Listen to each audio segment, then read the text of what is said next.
మన ప్రభు అయిన యేసయ్య పరిశుద్ధమైన నామములో దేవుని బిడ్డలందరికీ నా హృదయపూర్వక శుభవందనములు తెలియజేస్తూ ఉన్నాను. దేవుని పరిశుద్ధ బైబిల్ గ్రంథములో ఇర్మియా గ్రంథము 18వ అధ్యాయము 6వ వచనములో ఒక మంచి మాట రాయబడి ఉంది. మీరు నా చేతిలో ఉన్నారు. దేవుని యొక్క బిడ్డలారా, సృష్టికర్త అయినటువంటి గొప్ప దేవుడు ఆయన పిల్లలైనటువంటి మనతో, ఆయన నమ్మినటువంటి మనతో, ఆయన భక్తులతో, ఆయన విశ్వాసులతో, ఆయన ఆత్మీయమైనటువంటి పిల్లలతో ఒక మంచి మాటను అంటూ ఉన్నాడు. జిగట మన్ను ఎలాగైతే కుమ్మరివాని చేతిలో ఉందో మీరు నా చేతిలో ఉన్నారు.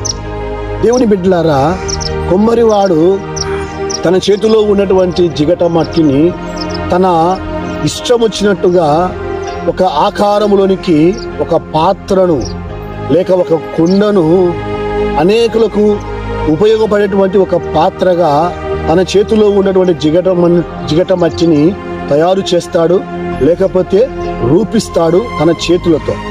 అలాగనే ఆయన నమ్మినటువంటి మనము కూడా ఆయన చేతిలో ఒక జిగట మట్టిలాగా మనము ఆయన చేతిలో ఉన్నాం. ఆయన చేతిలో ఉన్నటువంటి మనలను ఆయన ఒక ఉన్నతమైనటువంటి ఒక శ్రేష్టమైనటువంటి సంఘానికి, సమాజానికి, గ్రామానికి, ఇంటికి, దేశంలో ఉన్నటువంటి సకల ప్రజలందరికీ ఉపయోగపడేటువంటి ఒక ఉన్నతమైనటువంటి శ్రేష్టమైనటువంటి ఒక ఘనమైన పాత్రగా నిన్ను నన్ను చేయటానికి ఆయన మనలను ఆయన చేతుల్లో ఉంచుకున్నారు. అందుకే బైబిల్ అంటుంది, మీరు నా చేతిలో ఉన్నారు.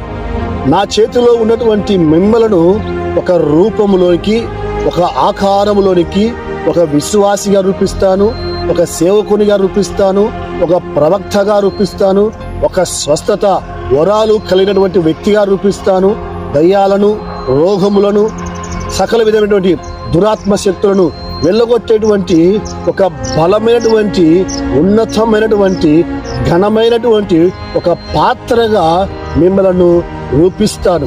ఎందుకంటే కుమ్మరివాడు తన చేతిలో ఉన్నటువంటి ఒక జిగట మట్టిని, తన చేతిలో ఉన్నటువంటి ఒక మట్టిని ఒక పాత్రగా ఎలాగైతే రూపిస్తాడో మనల్ని కూడా ఒక పాత్రగా రూపించడానికి ఈ వాక్యం వింటున్నటువంటి మనలను దేవునికి బిడ్డలారా మనం గుర్తుంచుకోవాలి.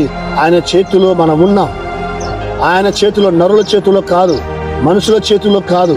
మనుషుల చేతిలో ఉన్నట్లయితే గిన మధ్యలో వదిలేస్తారు.